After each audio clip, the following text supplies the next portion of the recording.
നമസ്കാരം. ആഗോളതലത്തിലുള്ള ആധുനിക യുദ്ധമുഖങ്ങളിൽ നിന്ന് ലഭിക്കുന്ന നിർണായകമായ അനുഭവങ്ങളുടെ പശ്ചാത്തലത്തിൽ തങ്ങളുടെ വ്യോമതാവളങ്ങളുടെ സുരക്ഷാ സംവിധാനങ്ങൾ പൊളിച്ചെഴുതാൻ തയ്യാറെടുക്കുകയാണ് ഇന്ത്യൻ വ്യോമസേന. പരമ്പരാഗതമായി നിലനിന്നിരുന്ന ഒറ്റപ്പെട്ട വ്യോമ പ്രതിരോധ മാർഗങ്ങളിൽ നിന്നും പൂർണ്ണമായും മാറി ആധുനിക സാങ്കേതിക വിദ്യകളെ പരസ്പരം ബന്ധിപ്പിക്കുന്ന ലെയേർഡ് നെറ്റ്വർക്ക് സെൻട്രിക് പ്രതിരോധ സംവിധാനമാണ് വ്യോമസേന വികസിപ്പിച്ചെടുക്കുന്നത്. ചെറിയ ക്വാഡ് കോപ്റ്ററുകൾ മുതൽ അത്യാധുനിക ക്രൂയിസ് മിസൈലുകളും ഏകോപിത ഡ്രോൺ കൂട്ടങ്ങളും വരെയുള്ള ഏത് അടിയന്തര ഭീഷണികളെയും ഒരേ സമയം പ്രതിരോധിക്കാൻ ലക്ഷ്യമിട്ടിട്ടുള്ളതാണ് ഈ പുതിയ പദ്ധതി. ആധുനിക യുദ്ധതന്ത്രങ്ങളിൽ ഡ്രോണുകളുടെ പങ്ക് വർദ്ധിച്ചു വരുന്ന സാഹചര്യത്തിൽ രാജ്യത്തിൻ്റെ സുപ്രധാന വ്യോമ താഴ്വരകൾക്കും താഴ്വളങ്ങൾക്കും സമാനതകളില്ലാത്ത സുരക്ഷ ഉറപ്പാക്കാൻ ഈ പുതിയ തന്ത്രത്തിന് സാധിക്കും. യുക്രൈൻ, റഷ്യ, പശ്ചിമേഷ്യ എന്നിവിടങ്ങളിലെ സമീപകാല സംഘർഷങ്ങളും ഭാരതത്തിൻ്റെ സ്വന്തം അനുഭവങ്ങളും വ്യോമപ്രതിരോധ തന്ത്രങ്ങളെ പാടെ മാറ്റിമറിച്ചിട്ടുണ്ട്.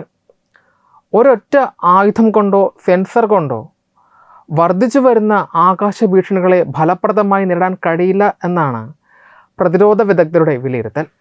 ഈ തിരിച്ചറിവാണ് റഡാർ നിരീക്ഷണം, ഇലക്ട്രോണിക് വാർഫെയർ, ഡയറക്റ്റ് എനർജി ആയുധങ്ങൾ, വിമാനവിരുദ്ധ പീരങ്കികൾ, മിസൈൽ സംവിധാനങ്ങൾ, AI എന്നിവയെല്ലാം സമന്വയിപ്പിച്ചുകൊണ്ടുള്ള ഒരു ബഹുമുഖ പ്രതിരോധ വലയം തീർക്കാൻ വ്യോമസേനയെ പ്രേരിപ്പിച്ചത്.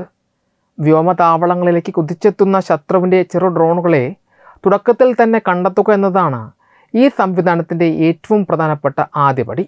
ഇതിനായി പർവ്വത പ്രദേശങ്ങളിലെ റഡാർ ശൃംഖലകളും കുറഞ്ഞ ഉയരത്തിലുള്ള റഡാറുകളും വികസിപ്പിച്ചു വരുന്നുണ്ട്. മെഹർ ബാബ പദ്ധതിയുടെ ഭാഗമായി ഡ്രോണുകളെ തന്നെ നിരീക്ഷണത്തിനായി ഉപയോഗിക്കുന്ന നൂതന ആശയങ്ങളും പരീക്ഷണ ഘട്ടത്തിലാണ്.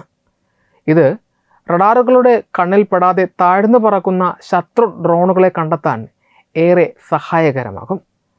ശത്രുവിൻ്റെ ആക്രമണങ്ങളെ ചെറുക്കുന്നതിൽ ഇലക്ട്രോണിക് വാർഫെയർ സംവിധാനങ്ങൾ നിർണായക പങ്കാണ് വഹിക്കുന്നത്. ശത്രു ഡ്രോണുകളെ ഭൗതികമായി നശിപ്പിക്കുന്നതിനേക്കാൾ വേഗത്തിൽ അവയുടെ ആശയവിനിമയ ബന്ധം വിച്ഛേദിക്കുക എന്നതാണ് ഇതിലൂടെ ലക്ഷ്യമിടുന്നത്. റേഡിയോ ഫ്രീക്വൻസി ജാമിംഗ്, GPS സിഗ്നലുകൾ തടസ്സപ്പെടുത്തൽ, ഡാറ്റ ലിങ്ക് തകർക്കൽ തുടങ്ങിയ ആധുനിക സാങ്കേതിക വിദ്യകൾ ഇതിനായി DRDOയുടെ സഹകരണത്തോടെ വികസിപ്പിച്ചെടുക്കുന്നുണ്ട്. അതേസമയം ബാഹ്യ സിഗ്നലുകളുടെ സഹായമില്ലാതെ സ്വയം പ്രവർത്തിക്കാൻ കഴിയുന്ന അത്യാധുനിക ഡ്രോണുകളെ നേരിടാൻ ലേസർ അധിഷ്ഠിത ഡയറക്റ്റ് എനർജി വെപ്പൺസ് സംവിധാനങ്ങളും വ്യോമസേന ഉപയോഗപ്പെടുത്തുന്നുണ്ട്.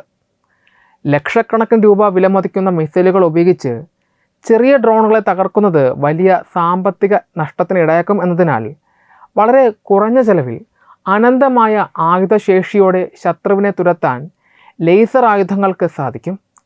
ലേസർ സംവിധാനങ്ങൾക്കൊപ്പം തന്നെ പരമ്പരാഗതമായ ആൻറ്റി ആർക്കർ ഗണ്ണുകളും ആധുനികവൽക്കരിച്ച് ഈ പ്രതിരോധ വലയത്തിൽ ഉൾപ്പെടുത്തിയിട്ടുണ്ട്.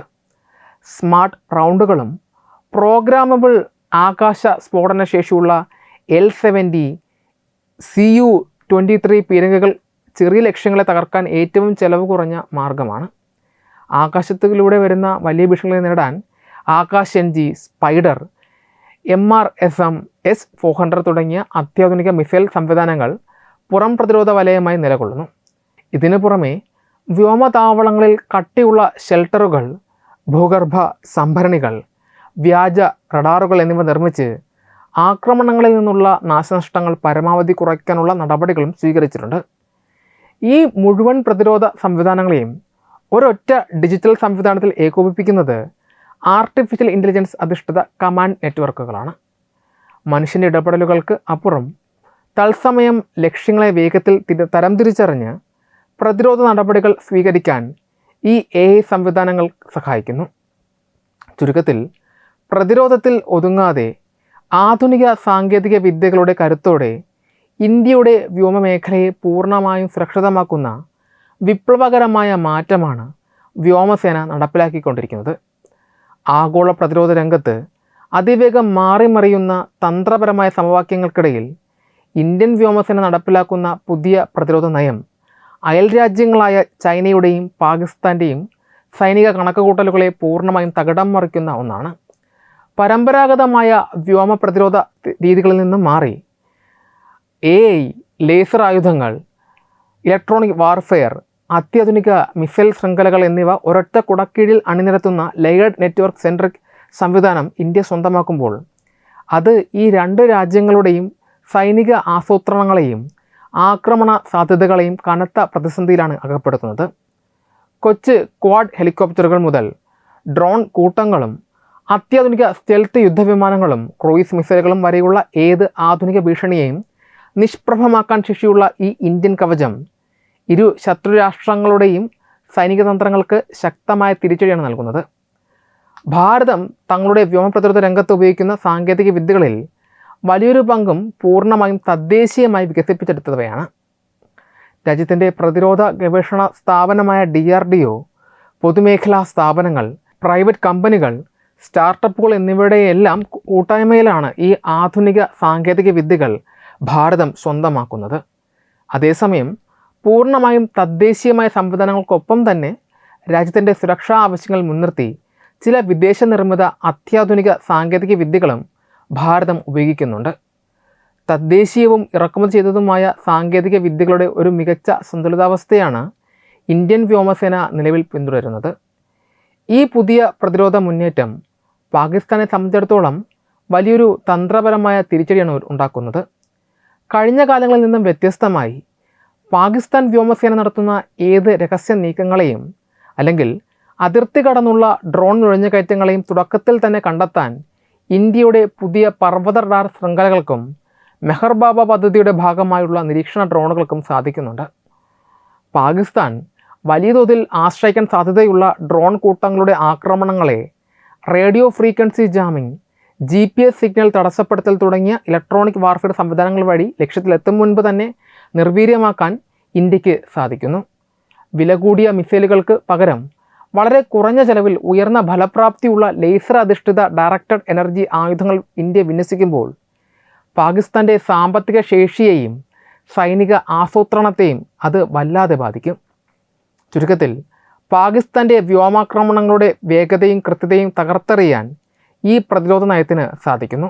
അതുപോലെ തന്നെ ആഗോളതലത്തിൽ വൻ സൈനിക ശക്തിയായി വളരുന്ന ചൈനയ്ക്കും ഈ പുതിയ ഇന്ത്യൻ പ്രതിരോധ തന്ത്രം കനത്ത വെല്ലുവിളിയാണ് ഉയർത്തുന്നത്.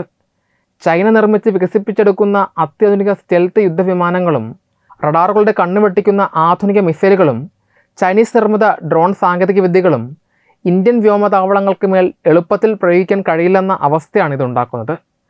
ചൈനീസ് തന്ത്രങ്ങളുടെ പ്രധാന കരുത്തായ ഡിജിറ്റൽ യുദ്ധമുറകളും സൈബർ ആക്രമണങ്ങളെയും പ്രതിരോധിക്കാൻ ഇന്ത്യയുടെ ആർട്ടിഫിഷ്യൽ ഇൻ്റലിജൻസ് അധിഷ്ഠിത കമാൻഡ് നെറ്റ്വർക്കുകൾക്ക് സാധിക്കും. ചൈന പാകിസ്ഥാൻ നൽകാൻ ലക്ഷ്യമിടുന്ന അത്യാധുനിക ആയുധങ്ങളുടെയും J-35 പോലെയുള്ള വിമാനങ്ങളുടെയും സ്വാധീനം ഇന്ത്യൻ അതിർത്തികളിൽ ഫലപ്രദമായി പ്രതിരോധിക്കാൻ ഈ ബഹുമുഖ പ്രതിരോധ വലയം സഹായിക്കുന്നുണ്ട്. ചൈനീസ് നിർമ്മിത ആയുധങ്ങളുടെയും ഡ്രോണുകളുടെയും മേൽക്കൈ നഷ്ടപ്പെടുന്നു എന്നത് ബെയ്ജിങ്ങിലെ പ്രതിരോധ വിദഗ്ധർക്കും വലിയ ആശങ്കയാണ് ഉണ്ടാക്കുന്നത്. ഇന്ത്യയുടെ താവളങ്ങളെ കൂടുതൽ ശക്തമായ ഭൂഗർഭ സംഭരണികളും വ്യാജ റഡാറുകളും ഉപയോഗിച്ച് സംരക്ഷിക്കുന്നതിനാൽ ശത്രുക്കൾ നടത്തുന്ന ആദ്യഘട്ട മിന്നലാക്രമണങ്ങളുടെ ഫലം വളരെ കുറവായിരിക്കും. ആകാശത്തീർ പോലെയുള്ള ഡിജിറ്റൽ സംവിധാനങ്ങൾ വഴി മനുഷ്യരുടെ ഇടപെടലുകൾ ഇല്ലാതെ തത്സമയം ശത്രുവിൻ്റെ ലക്ഷ്യങ്ങളെ തിരിച്ചറിഞ്ഞ് നശിപ്പിക്കാൻ ഇന്ത്യ സജ്ജമായി കഴിഞ്ഞു. ഈ ആധുനിക മാറ്റം ദക്ഷിണേഷ്യയിലെ സൈനിക സന്തുലിതാവസ്ഥയെ ഇന്ത്യക്ക് അനുകൂലമായി മാറ്റിയെടുക്കുന്നതിൽ നിർണായകമായ പങ്ക് വഹിക്കുന്നുണ്ട്.